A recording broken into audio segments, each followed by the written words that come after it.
Good morning dear students of class 7th। इस video में heat से रिलेटेड जो short answer type questions and long answer type questions बचे हुए थे, पिछले वीडियो में हमने डिस्कस कर लिए थे। उसकी एक्सरसाइज ABCDE मतलब फिलअप्स, MCQs, सारी कुछ चीज़ें हमने डिस्कस कर ली थी। फिलअप्स वगैरह भी देख लिए थे, MCQs भी देख लिए थे, मैचिंग्स भी देख ली थी, सारी चीज़ें हमने देख ली थी। मैचिंग हालांकि नहीं थी उसमें, तो पूरी जितनी भी बनती हैं मतलब एक्सरसाइज A से लेके E तक एक्सरसाइज पिछले वीडियो में हमने डिस्कस कर ली थी। अगर आपके पास पिछला वीडियो नहीं है, आपने नहीं देखा है, तो पिछले वीडियो की लिंक हम इसमें दे देंगे। तो लिंक आपको नीचे डिस्क्रिप्शन में मिल जाएगी और उस लिंक पर जाके क्लिक कर लें और आपको पहला वीडियो इसका देखने को मिल जाएगा। अभी इस वीडियो में हम ओनली बात करने वाले हैं short answer type question and long answer type question. तो शॉर्ट को और लॉन्ग को देख लेते हैं जल्दी से। वीडियो को एंड तक जरूर देखिएगा, सारी चीज़ें अच्छे से क्लियर हो जाएंगी बिल्कुल जल्दी। थ्रू आउट हम इसको डिस्कस कर लेते हैं जल्दी जल्दी पढ़ के इसको। तो फर्स्ट क्वेश्चन है डिफाइन हीट। हीट क्या होता है? हीट की अब डेफिनेशन पूछ लिए कि हीट क्या होता है। तो हीट एक फॉर्म ऑफ एनर्जी होता है, एनर्जी का फॉर्म होता है। हमने कई बार कहा था है इस हीट को आप देख नहीं सकते, इसको केवल आप ऑब्जर्व कर सकते हैं, केवल फील कर सकते हैं। तो हीट क्या है? एक एनर्जी का फॉर्म है, देख सकते हैं नहीं है, ओनली फील कर सकते हैं। टेम्परेचर इफेक्ट जो जनरेट होता है किसी भी ऑब्जेक्ट में, वो हीट की वजह से ही होता है। ठीक है, can be seen by the heat. Second question है why should we not rely on our sense of touch for the estimating the hotness of an object. मतलब कोई भी ऑब्जेक्ट को हम जब से इसे टच करते थे, सेंस ऑफ ऑर्गन जो होते हैं, सेंस ऑफ टच, हम एग्जैक्ट हॉटनेस हम क्यों नहीं बता पाते हैं? ठीक है ना, एस्टिमेटिंग ही लगभग लगभग बता पाते हैं। तो क्यों ऐसा होता है? So we can not feel the temperature of an object, we can feel the temperature of the body और आर स्किन। जो हमारी स्किन होती है, हम क्या होती है, हम किसी भी बॉडी के टेम्परेचर को ऑब्जर्व नहीं करते हैं, फील नहीं कर पाते। हम किस चीज़ को फील करते हैं? We feel the temperature of our own skin. हम अपनी ओन स्किन का टेम्परेचर फील करते हैं when we touch the something hot, it's heat up our skin and that heat in our skin is what we feel. Our body just is not designed to determine the objective temperature.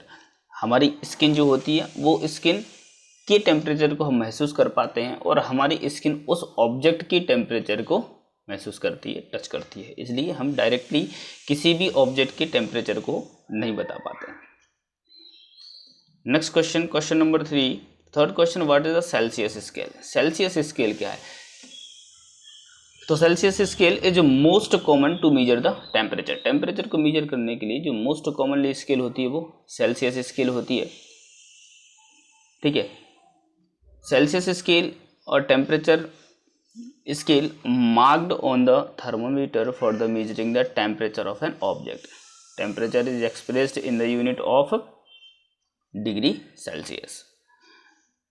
तो जो Celsius scale है वो किसी भी object के temperature को जब हम मेजर करते हैं तो टेम्परेचर को रिप्रेजेंट करने के लिए 2-3 यूनिट होती हैं। सेल्सियस होता है, केल्विन होता है, फ़ारेनहाइट होता है। अभी पिछले वीडियो में डिस्कस किया था। टेम्परेचर की जो स्टैंडर्ड यूनिट होती है वो केल्विन होती है, इसका ध्यान रखेंगे। स्केल जो सेल्सियस जो होती है मोस्ट कॉमन यूनिट होती है जो जनरली यूज की जाती है। Question number 4, who develop the Fahrenheit. Fahrenheit को डेवलप किसने किया था? तो Fahrenheit was developed by the Daniel Gabriel ने फ़ारेनहाइट स्केल को डेवलप किया था। जो क्लिनिकल थर्मामीटर होता है वो ग्रेजुएटेड होता है किसके लिए? फ़ारेनहाइट स्केल के लिए। क्वेश्चन नंबर 5, फिफ्थ क्वेश्चन में पूछ लिया difference between heat and temperature. Heat and temperature के बीच में डिफरेंशिएट कर दिया है, आपसे पूछ लिया है। देन फर्स्ट क्या हो जाएगा कि heat is the form of energy होता है, टेम्परेचर हॉटनेस कोल्डनेस होता है।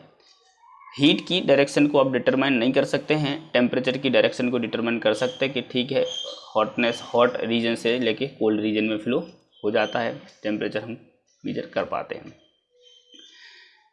जो हीट होती है उसकी ऐसा यूनिट जूल होती है और उसको केल्विन हम नाप लेते हैं, मेजर कर लेते हैं। लेकिन टेम्परेचर क्या होता है? Kelvin, Celsius and Fahrenheit. Sixth question, what are the precautions that should be taken by a person using clinical thermometer. Clinical thermometer को यूज़ करने के लिए कौन कौन से प्रिकॉशंस हमको लेना चाहिए? ये बहुत कॉमन सी चीज़ें हैं, फिर भी आप देख लेंगे कि thermometer should be washed before and after use. हर बार जब यूज़ करेंगे उसको वॉश हो जाना चाहिए। Before using the clinical thermometer we should ensure that the mercury level in the tube is below 35 degree Celsius. 35 degree Celsius से mercury level नीचे होना चाहिए। पता चला पहले से ही 36 डिग्री सेल्सियस है और आप उसको यूज कर रहे हैं, 35 डिग्री सेल्सियस से कम नीचे उसको होना चाहिए। Third question, read the level of mercury along the line of the site. Line of the site के अलोंग मतलब जो मर्करी का लेवल होता है उसके साइड में एक लाइन होती है, उस लाइन से हमको मेजर करना चाहिए। Fourth is thermometer should never be held. Thermometer should never be held by the bulb while reading it. मतलब इस तरीके से जैसे थर्मोमीटर बना हुआ है तो ये इसका बल्ब है, थर्मोमीटर को हीट करते टाइम यहाँ नहीं पकड़ना चाहिए, बल्ब को नहीं पकड़ना चाहिए, ऊपर पकड़ना चाहिए।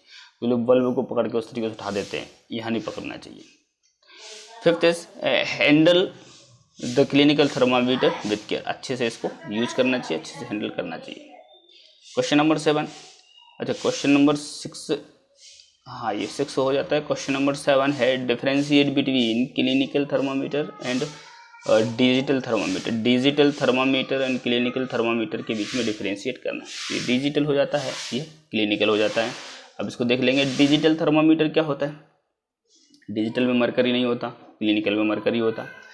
डिजिटल थर्मामीटर में क्या होता है? किंक नहीं होता है, क्लिनिकल थर्मामीटर में किंक होता है। ये रीड आउट करने के लिए डिस्प्ले होता है, डिजिटल डिस्प्ले होता है टू रीड आउट, इसमें डिजिटल डिस्प्ले नहीं होता है। ठीक है, it is very easy to use. जो डिजिटल थर्मामीटर होता है बहुत इजी होता है, थोड़ा सा डिफिकल्ट होता है, मतलब ज़्यादा डिफिकल्ट भी नहीं होता लेकिन इसके कंपैरिजन में थोड़ा सा डिफिकल्ट होता है। नेक्स्ट क्वेश्चन है, मतलब कंडक्शन बताइए होता क्या है।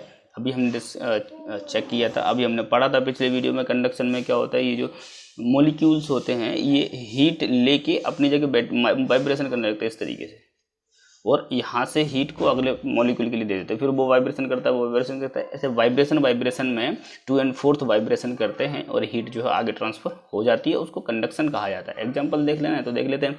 तो conduction is the transfer of heat from the hotter part of the material to colder part without the movement of the material, without the movement of the material. Material का movement move नहीं होता है। अब example देख लेते हैं। Material का movement का मतलब जैसे ये पार्टिकल है, ये मूव थोड़ी कर रहा है, वाइब्रेट कर रहा है इस तरीके से, भाग तो नहीं रहा है यहाँ से कहीं, जैसे कन्वेक्शन में भाग जाता है, नहीं। एग्जाम्पल क्या है?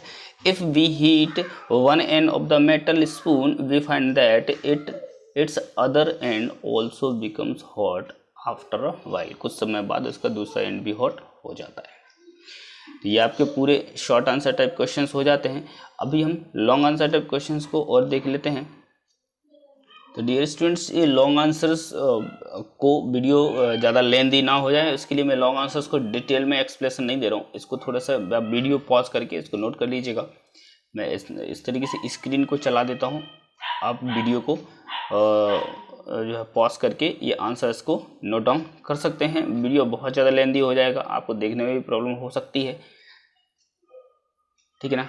सारी चीज़ें ऑलरेडी एक्सप्लेन की हुई है, अभी मैंने पिछले वीडियो में भी एक्सप्लेन कर दिया था, तो आप इनको देख लीजिएगा। एक्सरसाइज जो क्वेश्चन नंबर 3 है, क्वेश्चन नंबर 3 में एक्सरसाइज 5.9 को लिखने के लिए बोला है, अच्छे से पढ़ लें। अगर कोई डाउट हो तो बाद में आप फिर अलग से पूछ लीजिएगा। ये है क्वेश्चन नंबर 4, कन्वेक्शन के बारे में बोला है कि कन्वेक्शन को बाय द एग्जाम्पल आप समझाइए। तो स्क्रीन को मैं धीरे धीरे करके चला रहा हूँ, आप इनको स्क्रीन को पॉज करके और देख सकते हैं एक एक करके।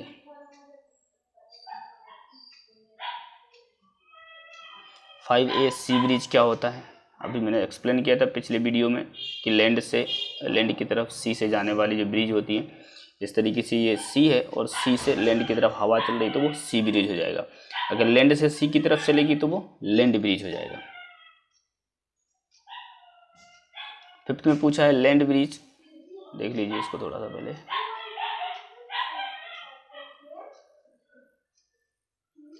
अब यहाँ लैंड ब्रिज में क्या है, जो हवा है वो लैंड से और सी की तरफ चलेगी, तो लैंड से सी की तरफ जा रही है इसलिए ये लैंड ब्रिज है। Question number 6।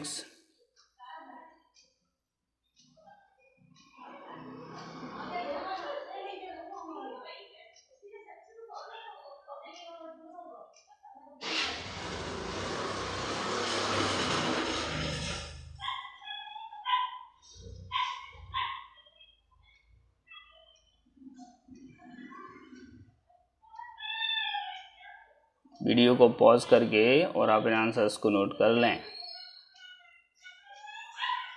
अगर आप चाहें तो इसकी पीडीएफ भी चिपका देते हैं हम इसके साथ में, तो पीडीएफ डाउनलोड कर लेना सेम टू सेम वाली, है ना। चलो पीडीएफ चिपका देंगे इसके साथ में, कर लेना डाउनलोड इसको। ओके, सो ये आपका पूरा हीट टॉपिक हो जाता है। इसके पिछले वीडियो की पीडीएफ भी हम इसमें दे देंगे, पार्ट 1 जिसको बोल के मैंने नाम दिया है, तो पार्ट 1 का वीडियो यहाँ पर देख सकते हैं। और लॉन्ग आंसर की अगर आप एक्सरसाइज पीडीएफ चाहिए तो लॉन्ग आंसर की पीडीएफ भी इसमें मिल जाएगी। Okay, have a nice day all of you, thank you for watching.